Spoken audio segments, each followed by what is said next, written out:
book group gatherings here at UBC. It was our first small group gathering post-COVID in 22, and we were diving deep into Living the Untethered Soul by Michael Singer. The group was made up of middle-aged to older women, and then there was Bethany. This breath of fresh air, youthful energy, who brought a completely new dynamic into the space. To hear her tell it, it was the worst of times, it was the best of times. But for those of us who had the privilege of witnessing her, we saw a beloved before her time, gracefully navigating the waves of life as they came to her. At that time, she was already a mother of 4, including an infant, and she and her husband were living in a trailer on the same plot of land where they were in the midst of remodeling an old farmhouse. The baby, bless her heart, had health challenges and often cried through the night. So night after night, Bethany went that extra mile to care for her little one, ensuring that the rest of the family could sleep in their tight-knit abode. And yet, through it all, Bethany was running her own wildly successful business. In fact, one of the 6 weeks of her book group, she had to miss a session. Why? Because she was in Ecuador, taking her brother on a luxury trip that she had won after her business team hit an astonishing $100,000 in sales and maintained it for 3 consecutive weeks. Wow. I know. Bethany is a living testament to resilience, adaptability, and sheer divine feminine power. So y'all, welcome, my beloved Bethany.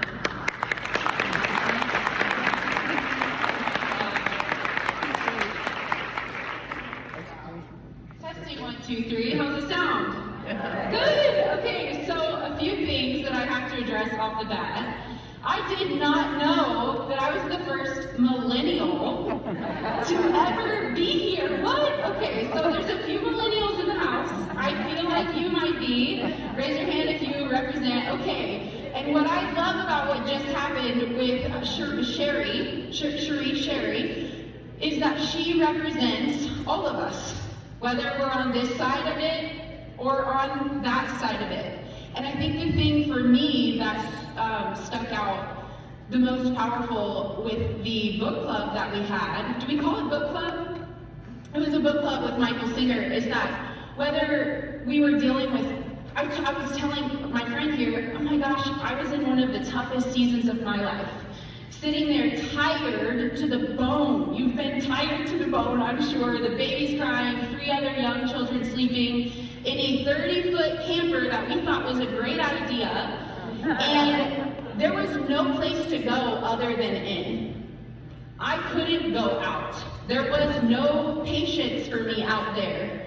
There was only inward. And that book club was one of the many seeds that Unity has given me. And in fact, my journey since arriving in Kansas City at 15 years old has somehow had Unity as a part of it ever since.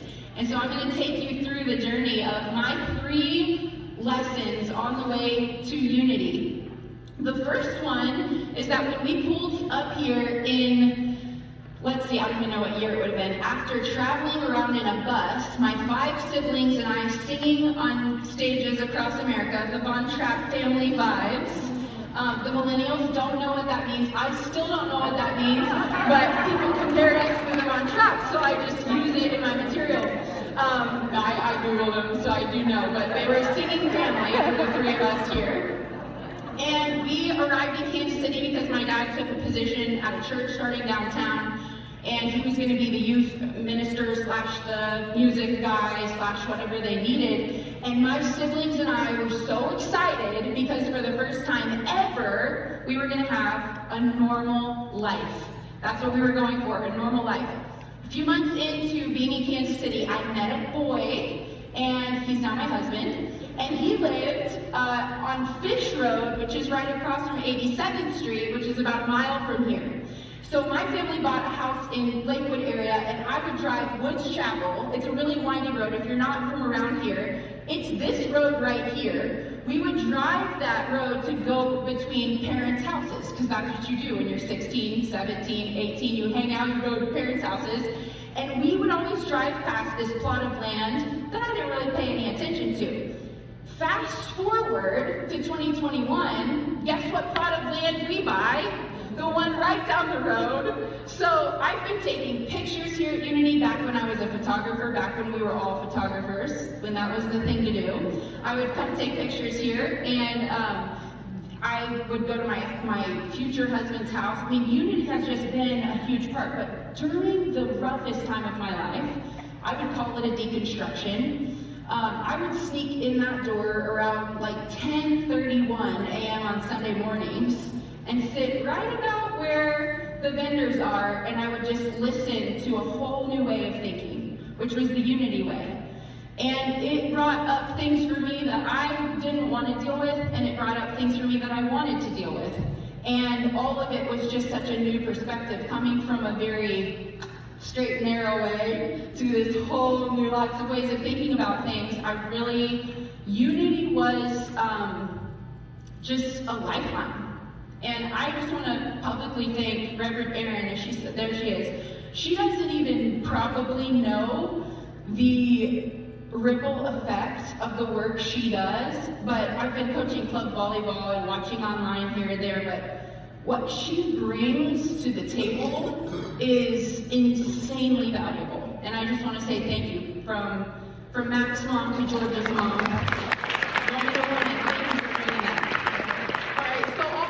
It feels a little serendipitous here, and I feel like serendipity is kind of the combination between ordained and also ordained and unlikely, but yet it feels kind of like it was meant to be all along.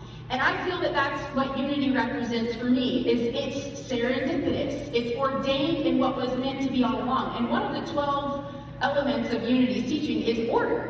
And it really brings back the idea that a lot of the other speakers have brought today, which is, this is where we are supposed to be right now. So if you have something in your mind that's saying otherwise, whether your brain is thinking about what your kids are doing, or whether you're talking about in your life, like, hey, I should know my purpose by now.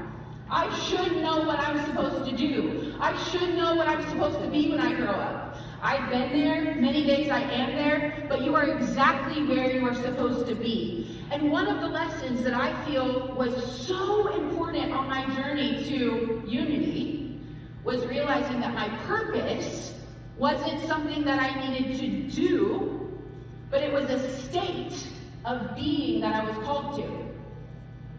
My purpose wasn't some list of 10 commandments that I could find if I climbed the mountain. It was a state of being. And a lot of times, you go to TJ Maxx and you see the notebooks and they're like, be yourself. All of those like inspirational, and they sound nice, but it's really hard to kind of get concrete about what that really means. What does it mean to be yourself?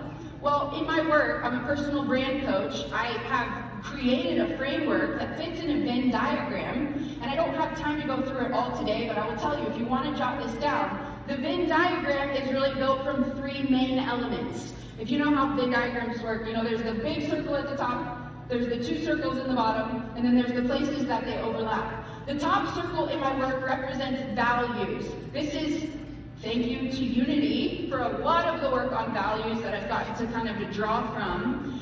Values are not something that can ever be taken away from you. Values are something that is, it is a spiritual element that can never be taken away. When you understand your design intended value, how you want to live, it may sound something like this. This is from my own Venn diagram. Your word would be different. My word there is abundance. When I am in a state of abundance, I realize that there is more than enough always. And I'm not talking about my bank account, because that can be taken away. I'm not really talking about the mulberry tree, because that could be taken away. I'm talking about the reality that we all get access to so much. The lower right-hand circle, if you want to write down a word, is instinct. And the easiest way to discover your instinct is to answer the question, how do you prefer to feel most of the time? Believe it or not, we we all have different ways that we want to feel. Some of us want to feel inspired. Some of us want to feel passionate. Some of us want to feel peaceful and grounded and present. When you identify your word there, it gives you a place to work back to. The lower left-hand circle, so we've got values, instinct, and then expression. You have a particular style of expression. Now, before I did this work, I would go to my closet and have paralyzing feelings about what to wear. What fits me? What's my style? I don't know. But once I've identified my style of expression, not just what I wear, but how I engage, how I interact, how I speak, how I write, how I share myself online or offline, whatever, that word for me is vibrant. And the work then becomes, once you understand your magic, your personal brand, aka your state of being that you are called to, then you have clarity about the work. And I love how she defined the work. For me, and I said that to you out in the hall, I was like, I love that because there's so many different interpretations of the work, and all of them really say the same thing, which is, can you live an authentic life? To me, that's what the work is. So when I wake up in the morning, my work is to be the most magnetic, most aligned, most specifically designed person that I believe God made me to be, is, am I living in abundance? Am I living inspired? Am I living vibrantly? And if not, that is my to-do list. So when you understand that your purpose is not something that you have to go do, like degree to get, job to get, business to build, thing to accomplish, and I know that you guys are all already in this work, so I'm not bringing new information, but like for me, it was so life-changing because I didn't have to go do something to earn my inherent value. I didn't have to go make another record or set another sales goal or hit another rank or do something. I was sent here as our leader. I got excited. Okay. Purpose isn't a list. It's a state of being. Number 2, the lesson I learned on my way to Unity is I was planting a garden for the first time several years ago. And I got these lettuce seeds, which by the way, I have a gift for all of you. It's seeds. They're little flower seeds. Come by my booth in the corner if you haven't gotten one. But I was planting these lettuce seeds, and that first day that they started to pop up, I was so excited that I just blurted out in my backyard. I blurted out, I grew lettuce. Yes, I did it.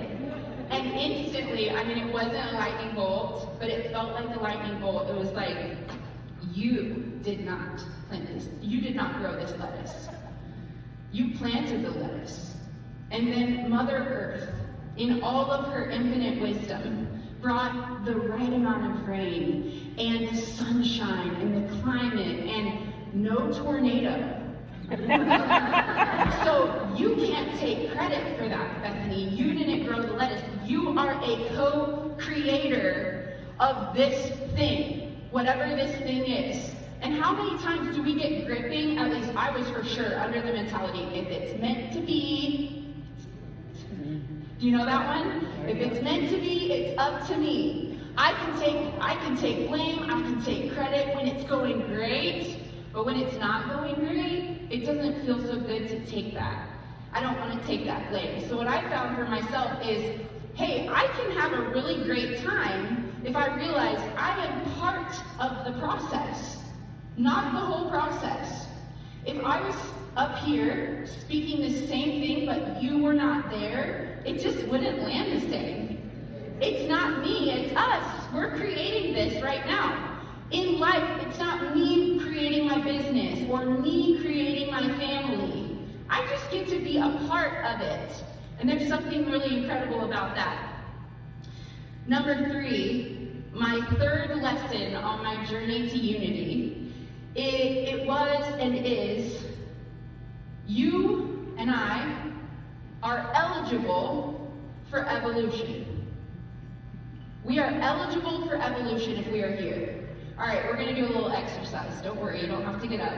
Put your hands, if you will, about, 10 inches apart. And when I say go, I want 3, 2, 1, go. All right, now notice, are you a left thumb over or a right thumb over? You can just say it like just to your neighbor. Are you a left or a right? Okay. All right, I'm a left over, so let's take our hands back 10 inches, and when I say go, you're going to flip-flop. So if you were a left over, you're going to do a right over, and if you're a right over, you're going to do left over. So switch your process. Ready? 3, 2, 1, go. How does that feel? Weird, right? So, same. All right, you can stop holding your hands. When did you decide to be the way you are? When did you decide that? Was it like you were like, I'm going to be a left thumb over type of person? That's what I'm deciding. No, I'm guessing that when you were in kindergarten, your teacher said, fold your hands, and you folded your hands, and it just happened to go one way. Maybe based on your brain chemistry, maybe based on right hand, whatever. But you formed a pattern. And after this many years, however you are old, minus 5 or 6, you are now, in your mind, a left thumb over type of girl. Right thumb over type of girl. What I have found in my work at personal branding, and a lot of times when people see market your personal brand, they're like, I'm just not interested in that. And I'm like, yeah, I get it. The word, it falls short of what we're doing here. When we're defining who you are truly in your most magnetic state, there is often a discrepancy between who you are truly and how you are, how you act. And the trouble with things is that it feels really uncomfortable to change it. So like, for example, you were born in your most magnetic self to be a confident person. But when you walk in a room, your head's down, shoulders are down, and you're afraid to make eye contact. It's going to be very weird to go, oh, I am a confident person. Because that's not how you've been acting. What I'm here to tell you is, when you're like this, are inauthentic. Because that's not how you were sent here. That's not your most magnetic version of yourself. That's not you in your true personal brand. So as I'm asking you to say, hey, you're eligible for evolving, what I'm really saying is, it doesn't have to be the way it's been. My son broke his leg a long time ago. He was 2 years old, and he had this huge cast, like foot all the way up to the thigh. And it was on for 3 weeks. He was 2 years old at the time. My kids are now 10, 8, 6, and 4. And, which is just crazy, right? And I'm telling you, it's easier now than it was like 4 years ago. It was rough, but we're through it now. They go to Hazel Grove, by the way, which I found out later was donated by Unity. How incredible. And we, side note, went there for a talent show on Thursday night. My daughter was a mime in the talent show. The first ever mime for Hazel Grove. I mean, full on, white face, mimicking. And I walked in and I had invited I invited a lot of people, let's be honest.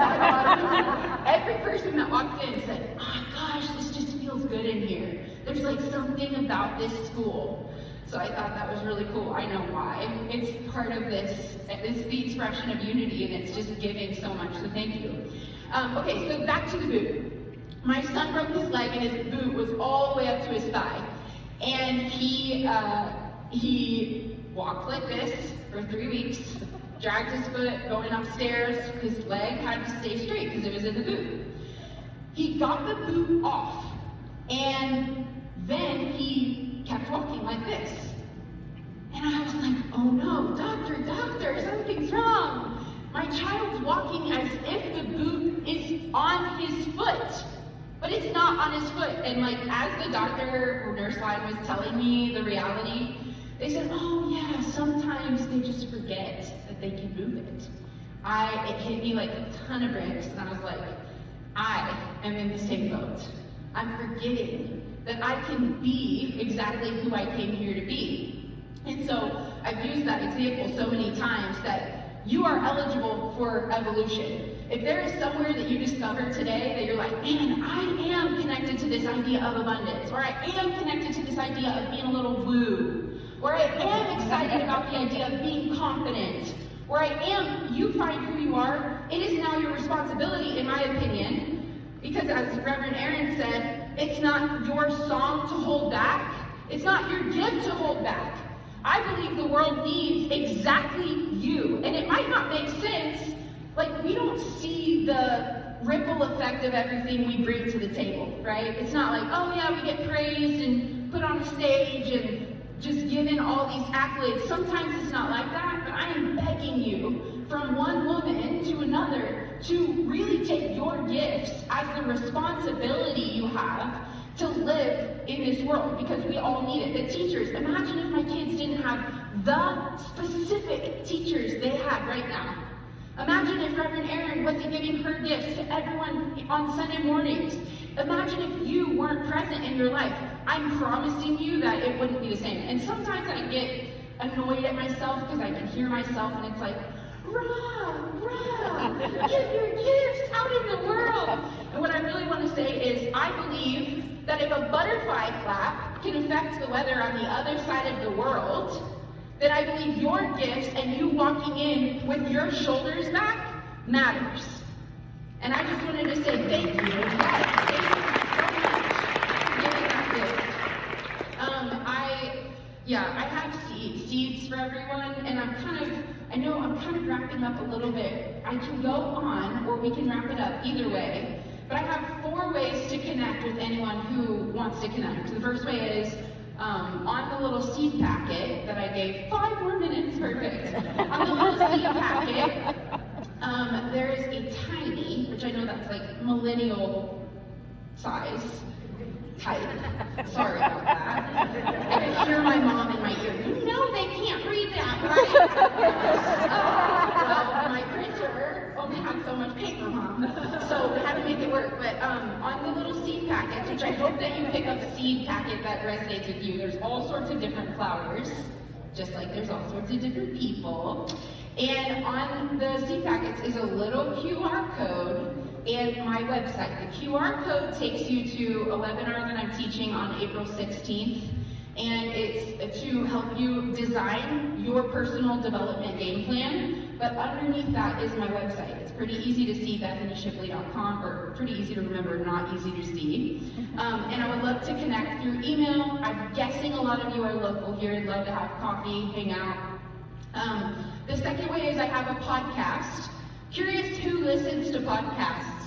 Okay, yes, you are my people. I love podcasts. I do everything while I'm driving. I'm listening to a podcast. It's like so much good information out there. My podcast is called Your Personal Brand with Bethany Shipley, and I share everything and anything. When the inspiration is there, I'm sharing. So I would love to connect with you there. You can listen. And let's see, so the first way is email, second way is podcast, third way is the webinar, which is on the QR code. If you don't know who doesn't know how to do a QR code? Okay, come see me, I'll teach you. I will teach you, it'll change your life, you'll love it.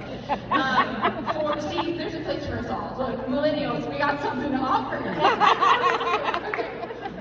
And then the fourth way is I have a program called Market Your Personal Brand, where we go deep for 10 weeks, but we can chat about that. But either way, my big point and what I really wanted to leave you with is that you are eligible for evolution. The way you've always been doesn't have to be the way you continue. Your gifts are worth sharing. We appreciate and just are so grateful that you share your gifts with us.